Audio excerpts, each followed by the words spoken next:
Mr. Wimbledon has given us the draw of destiny. That's right, I think we're only about 2 weeks away from the greatest tennis reunion of all time. It's the GOAT match, Stroke of Genius Part 2. Thank you, Mr. Wimbledon. Thank you very much. Thank you,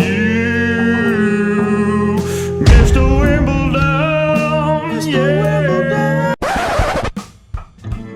It's no coincidence that Mr. Wimbledon, the guy who decides whether or not to close the roof and makes all the draws at Wimbledon, has decided to give us 2 very doable draws for the 2 players that people around the world who like tennis care about most, setting us up for a date with destiny. That's right, only a couple weeks away from the greatest 10-year anniversary you've ever seen. Thank you,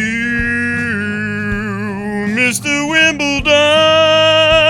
Duty Sela, Lajovic. Federer beat Lajovic in the second round last year. That's 3-0 head-to-head. Look at this. Popsicle in round 2. Yeah, right. 1-0. Lucas Lacko is going to be so tired from Eastbourne. He's toast in the second round. Round 3, things get a little trickier. Could it be Karlovic? Could it be Mikhail Yuzny facing Roger Federer? Either way, Roger Federer's got a 13-1 head-to-head against Karlovic. Misha Zverev could be challenging for Rafa, but Rafa's got the 2-0 head-to-head lead there. Round 4, Fognini. I would never say Fognini would make it, but I went through the draw, and it actually looks like Fognini should make it to this round 4. Expect Nadal to give him a nice thumping. Borna Coric, the rematch. We would love to see Roger get his revenge, and he definitely will in round 4. Quarterfinals, a little tricky for Rafa with Del Potro. Leads 10-5 in the head-to-head. This surface is the best for Del Potro to have a chance, but after that match that we saw in the French, it's hard to believe that Del Po's going to have a ton of belief going up against Rafa. And who knows if he's even healthy. Kevin Anderson, that's a joke for Roger Federer in the quarterfinals if he even makes it.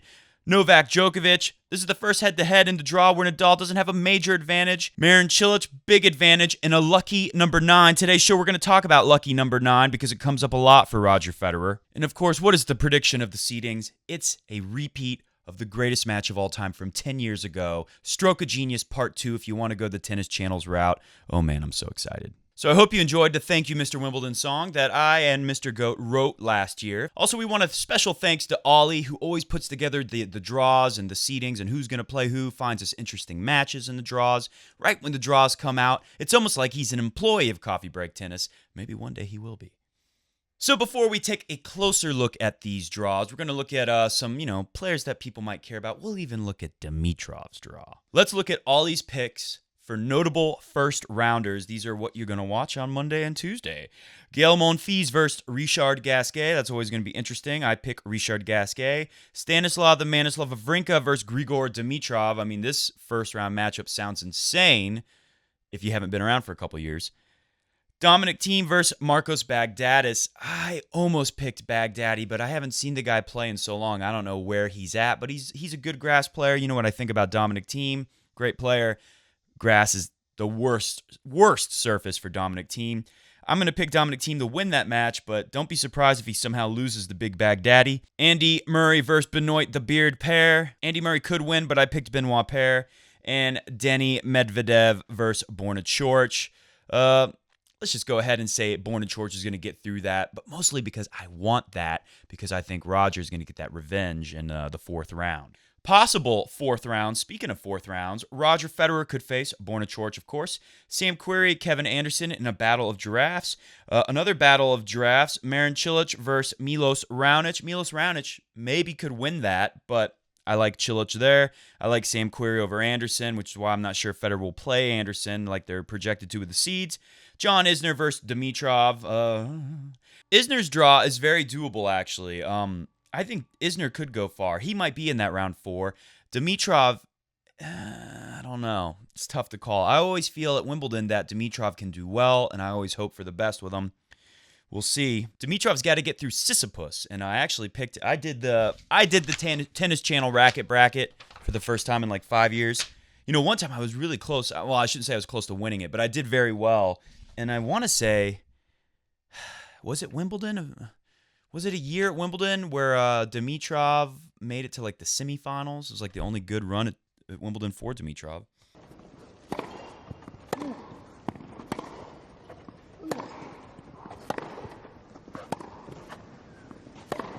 Wow. Oh, that's enormous.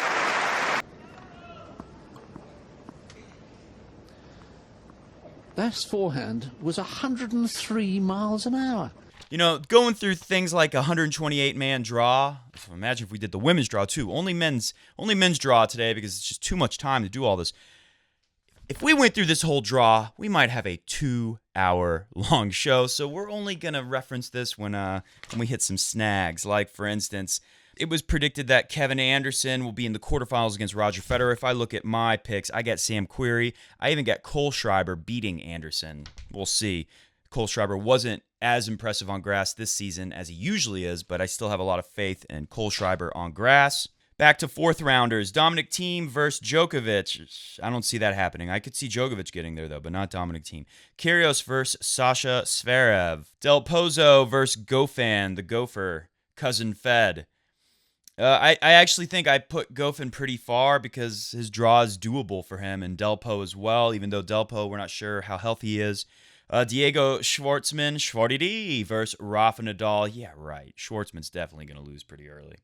All right, so those are your notable matches brought to you by Ollie, our favorite friend here. Hey, Mr. Goat, how you doing? Mr. Goat's worn out from that video yesterday. So Ollie brought up an interesting point here. You may have noticed that now when we looked at that first graphic in the beginning of the show that showed the head-to-heads and the draws for Rafa and Roger, until he gets to the finals, 3 losses combined against all those projected players that he could face. I don't know if he's going to face those exact players. We never know. If you were worried at all, and I'm not worried because the first thing I saw when I saw the Rafa and Roger draws was the first things I looked at because I really want this. I want to see the GOAT match Stroke of Genius Part 2 rematch so bad. I want the Fadal anniversary party. And I really think we get a shot because a lot of those big servers that are dangerous for Rafa, especially in the early goings at Wimbledon. Remember this guy, how far has Rafa made it? Not past the 4th round since 2011, something like that. And remember, who has he lost to? Also, he's lost to some pretty low-ranked players in that span of 7 years. But low-ranked players with pretty big serves. Maybe not Steve Darcis. He's not the biggest server. But it is, Kyrgios was one of those. Gilles Muller last year, big server. A lot of those big servers are on the Roger side of the draw. And while they'll keep Roger sharp and on his toes, having to hold all the time, that's what Roger does better than anyone else at Wimbledon. So I'm not too worried for Roger. And Ollie illustrates this very, very well right here. Plenty of massive servers in Federer's half. Cilic, Raonic, Isner, Querrey, Karlovic, Anderson. But Roger is 11-1 against these guys on grass. And of course, that one would be that loss against Raonic, 2016 semifinals. Roger was, I can't remember, did he have match point or was he was 2 points away? A couple times he was within striking distance of the match, 1 point away from match point.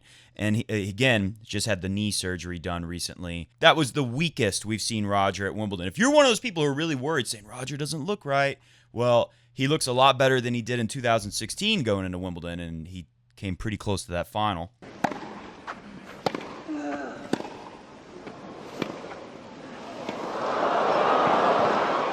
Oh, it's good. Federer down.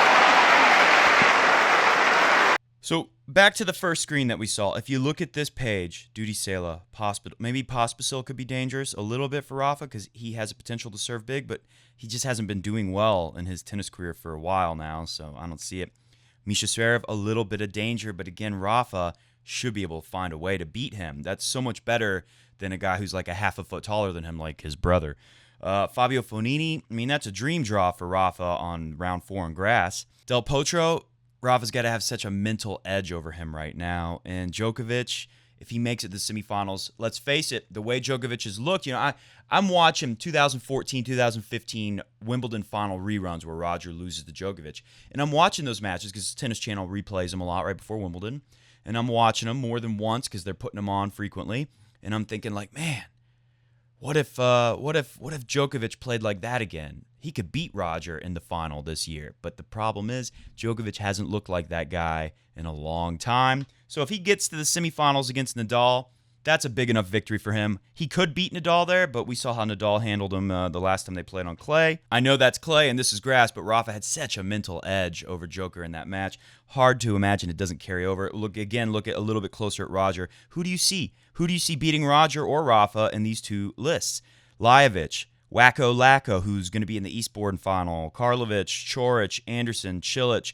Coric, a little bit of danger there, but again, Ollie pointed out in that last thing, I don't know if I read it, but Coric has never been past the third round of a major. So for Roger to even have to worry about this round 4 with Coric would have to achieve his greatest slam result in his career just to get there, just to meet him. Marin Cilic is a scary player with that serve on grass for anyone, even the great Swiss maestro Roger Federer. But look at the head-to-head. Roger's got Cilic 9-1, and that leads me, we're going to look closer at some draws, but first, let's talk about magic number 9. Roger's going for number 9. He's going for title number 99 in his career, and some of you have commented and tweeted things that brought up more 9s, and of course, I have discovered the greatest number 9 of them all. We start right here, 9-1 head-to-head against Cilic. Cilic, the scariest player I see in that draw for Roger, and Roger has his lucky 9 in the head-to-head, so that doesn't bode well for Cilic. And if you think this is crazy, you might say, oh, Matt, why do you got to do this superstitious stuff? This stuff has kept coming true. Remember at the Australian Open 2017 when this whole renaissance for Roger Federer began? He was the 17 seed with 17 major titles. Those 3 17s lined up very well for Roger there. We start with this tweet from Demi_G. You can follow me on the Twitters at CoffeeBreak10s, TENS, like the number 10. Coffee Break 10s, catching up on last week's show, following with the reoccurring 9s theme. If Roger wins his 9th Wimbledon, 99th title overall, and 19th grass title, his Grand Slam, obviously at SW19, was also his 9th career title too. Lots of 9s. Love the show. We go to a comment from a couple days ago. Sylwia Kowalska, is that a Polish name? CBT, we have to have some perspective. Nobody came close to doing what Federer did. I'm really sorry. I'm not going to do this comment justice because I'm about to rip one thing out of it and move on. But nobody came close to doing what Roger did. He came back after nearly 3 months off, talking about the break since Miami, losing to Kokkinakis. Came back after nearly a 3-month layoff and played 9 matches in 12 days. So win or lose in that final, it didn't matter. The only thing that mattered was that Roger hit that magic number 9 grass court matches used as warm-up preparation for his 9th title at SW19, which happens to be his 19th grass court title and his 99th overall. What year did Roger Federer first play at Wimbledon, mind you? Well, of course, it was 1999. And 1999 is not such a bad number when we look at this 19 grass court titles as well, number 9. This is from Takfam, 19 grass titles as well, number 9, 1999. There's that 1999 again. We've got so many 9s, but there's one more 9 that you might not be thinking of. And we go back to the ATP rankings history. How many times has Roger Federer achieved the number 1 ranking? How many individual years? Well, Roger, of course, was number 1 in 2004, 5, 6, 7, 8, 9, 2010, 2012, and of course this year, 2018. I had 5 fingers on the other hand and 4 on this. 5 plus 4 is 9. 9 years that Roger Federer has got to the number 1 ranking. Not necessarily finished with it, but at least hit number 1 at some point in the year. And finally, the most lucky 9 of all. And we want to thank you, Melvin Marshall, for doing this for our great GOAT, Roger Federer. God knows he doesn't need any help. Melvin Marshall commented 3 days ago, which is a number that 9 loves being divisible by. Think about it. 3 times 3 is 9. It's a perfect number. It might as well be 9 days ago. This Coric loss by your dear Federer is yet another glaring indication that he ain't nobody's GOAT. Sorry yet again to bring you the bad news. By the way, there was like 99 responses to this one comment. Another reason I should read it. After all, isn't there a TV special happening on July 1st, 2018 saying that the greatest tennis match ever, 2008 Wimbledon final of Rafa versus Federer on grass, that Rafa won? Enough proof that Rafa is the GOAT? Rafa goes to Federer's house and beats him? Melvin, you made one crucial error in that comment. This was your 9th comment on my channel. You fool. You've helped us. Sorry, Melvin. That's tough, I know. And Melvin said another thing about 9s in there. He said, The greatest match of ever, Roger lost it. How do you lose the greatest match of all time? 2008. Well, that was an 8. What happened in 2009? Well, of course he won Wimbledon. Oh my gosh, I'm having too much fun today. Hey, if you're having fun too, then you might want to smash that subscribe button down below so you don't miss any of this Wimbledon coverage. That's right, baby. Me and Mr. Goat, the talking tennis cat, tennis genius over here in his goat boat, Puffit Tuffit. We're going to be doing daily Wimbledon videos, or at least damn well trying hard to. And you're not going to want to miss any of that. But hey, maybe that's too much for you. You can always give us a little touch volley dropper on the thumbs up button. And hey, if you really want to have fun, you've got to go to Cincinnati. Comment below if you're going to the Cincinnati Western Southern Financial Open. Of course, that's one of Roger Federer's favorite tournaments, one of the tournaments where he has a real chance to hit a La Fedesima in his career. Comment below if you're going there, and if you're not going there, you might want to consider it because we have a limited number of spots in the Tennis Masters Clinic right in Cincinnati at the finest tennis club in all of Ohio. Of course, that's the club at Harper's Point. So me and Peter Freeman, the tennis genius guru who can really, I promise, help you get the best out of your tennis game, are going to be putting on this awesome clinic. It's so much fun. It's September 10th, 11th, 12th. Now, September 10th is just a party, Friday night party. We get to have a lot of fun. But September 11th and 12th, to Saturday and Sunday, is a very intensive tennis clinic and also a big competition where we compete for the Harper's Cup. I have won 2 years in a row. I'm going for the three-peat this year. In the description below, there is a link where you can find out so much more about this awesome event. Again, I said it in the last video. This is probably the most fun thing I do all year long, of course, besides watching Roger Federer win Wimbledon. Also, I'll pin it in a comment at the very top. So either the top of the comment section, there'll be a pinned comment with the link, or in the bottom of the description. Also, if you want to play the Racquet Bracket with me, I think I've never done it before. I'm going to try it. There should be a link where you can get in with my Racquet Bracket and we can put them together and rank. So hopefully we can get a ton of people who love the show to do a Racquet Bracket. Remember, you got to do it before play starts. So you should probably do this today or tomorrow. And you can put it in and compete against me. We'll see who can come out on top. That would be so much fun. All right, let's look at the draws. We'll go in alphabetical order. Juan Martín Del Potro. Del Po will be playing against Gojo in the first round. It's very winnable for Del Po. Del Po, I'm like a little question mark by him because we know like he tweaked his hip in the match against Rafa at the French Open. He just hasn't generally been super healthy and really in a long time. But even this year, he's had some great results, but he's also had some like head-scratcher injury result moments. Same with last year. Great results, but also times where it looked like, ooh, is he okay? Feliciano Lopez in the second round. What did I pick there? I can't even remember. So in my Racquet Bracket Challenge, I picked Del Potro to edge out Lopez because I really feel like Del Po could do great at grass. He never really has. I think Del Po's rarely made it past the third, fourth round at Wimbledon either. Can't think off the top of my head what his record is there, but I think Del Po only has maybe one semifinal appearance, and other than that, they're all like third or fourth round exits. Feli Lopez will be very tough, and that could go either way. Jeremy Chardy, who's been looking pretty good on grass, he's got a big serve. He's always going to be all right, but Del Po should be able to beat him in other departments. David Goffin in the fourth round for Del Po, the Goffinator, cousin Fed. That's very winnable for Del Po on grass. Rafa Nadal in the quarterfinal, that's where it would end. But if somehow Del Po found a way to win that, he could go up against Joker and Federer, of course. Joker's path, he's got Tennis Sandgren. That's pretty winnable. Sandgren, though, you know, he's had a pretty good year, so that could be tricky for Joker. Horacio Ceballos, Androzzi. I don't even know Androzzi. Kyle Edmund, round 3. Verdasco, I don't see him making the fourth round at Wimbledon. Dominic Thiem, don't see him there. Karen Khachanov, that could be a very tough match for Djokovic. Remember, we thought Khachanov would be really tough for Rafa last year. It was not too bad. There was challenging moments, but Rafa got through in straight sets, I think. Alexander Sasha Zverev, quarterfinal for Djokovic. I think Djokovic can win that match because if he gets to the quarterfinals, Djokovic is going to be feeling pretty good unless he has an injury issue. But I'm saying as far as rhythm of playing, the rhythm, have a good rhythm.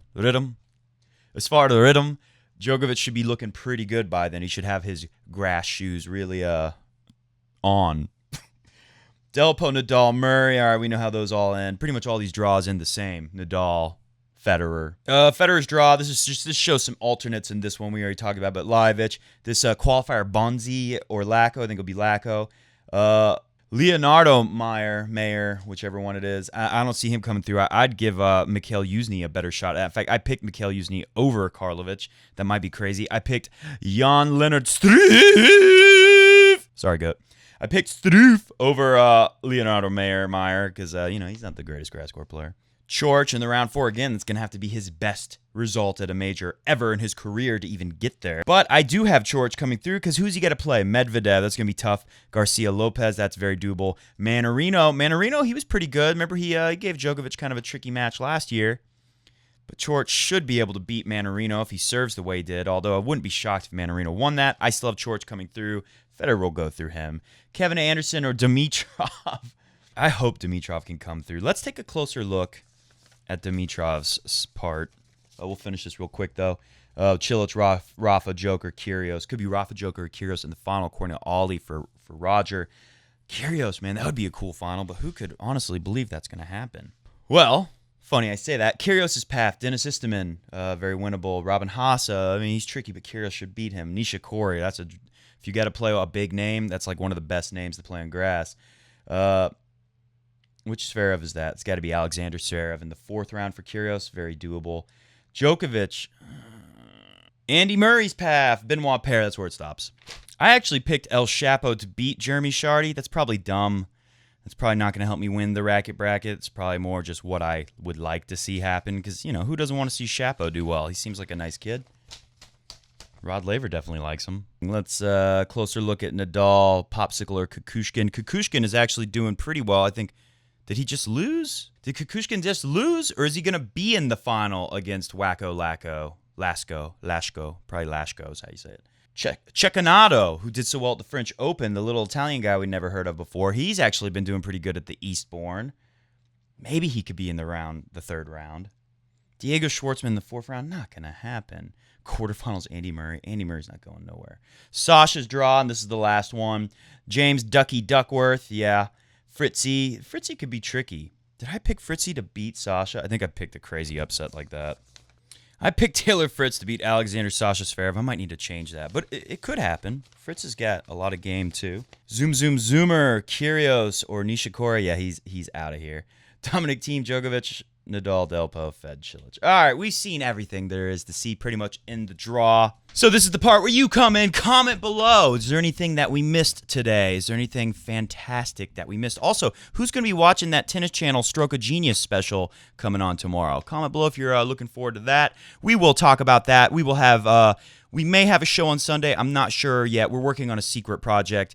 It will be done by Sunday. We'll have a big announcement on Monday when we also will have a tricky match for Roger Federer potentially. Remember, Lajovic, that's all that matters. Today was the draw show. We talked about the draw, but the big thing for Roger Federer is that he's playing a guy that gave him one of the toughest first sets or toughest sets in general because Roger didn't lose a set. So in the 2nd round, remember last year, Roger, I want to say he played Dolgopolov, and there was a little controversy because Dogman retired, really shouldn't have played the match, some people thought, because he wasn't healthy enough, but I guess he wanted that check from the 1st round. Can't blame him too much there. That wasn't a real match for Roger. Then he plays this guy, same guy, Dusan Lajovic, the Serbian guy with the one-handed backhand. It's nice to watch. It's pretty sweet. Roger had one of the toughest sets that he really could have lost in that 2nd round against Lajovic. In tennis, one thing I've noticed, I'm not Roger Federer. He's probably a lot different than me, but one thing I've always felt is there's a certain pressure to beat someone that you've only played once or twice, and you beat them, you play them again. To beat them again, there's always a little bit of pressure, and I believe Roger has only played Lajovic that one time. That was their first meeting last year. Hey, maybe it was because it was the first time he'd seen his game, and that was a little bit of trouble, and it'll be easier this go-around. We'll see. For me, that's a slightly tricky match because, again, this is one of the guys who came the closest to getting a set off of Roger in the whole run at Wimbledon last year. All 7 matches for Roger. This guy gave him one of the toughest sets of all. Will he do it again? Is that really what you want to run into on the 1st round? Or would you rather have what Rafa had in Duty Sela? Again, the big theme here is this is the draw of destiny. We may see the 10-year anniversary GOAT match, Fadal rematch, reunion. So many words to describe it. So excited. The only thing that would make it even more exciting is if it was the 9-year anniversary. See ya!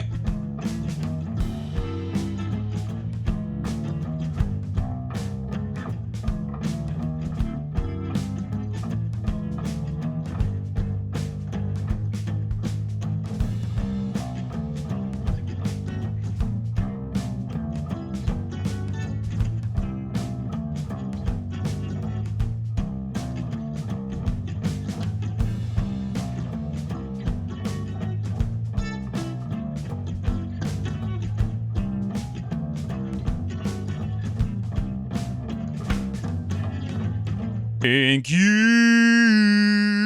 Mr. Wimbledon. Thank you very much.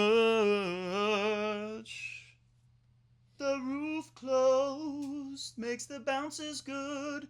Mr. Wimbledon.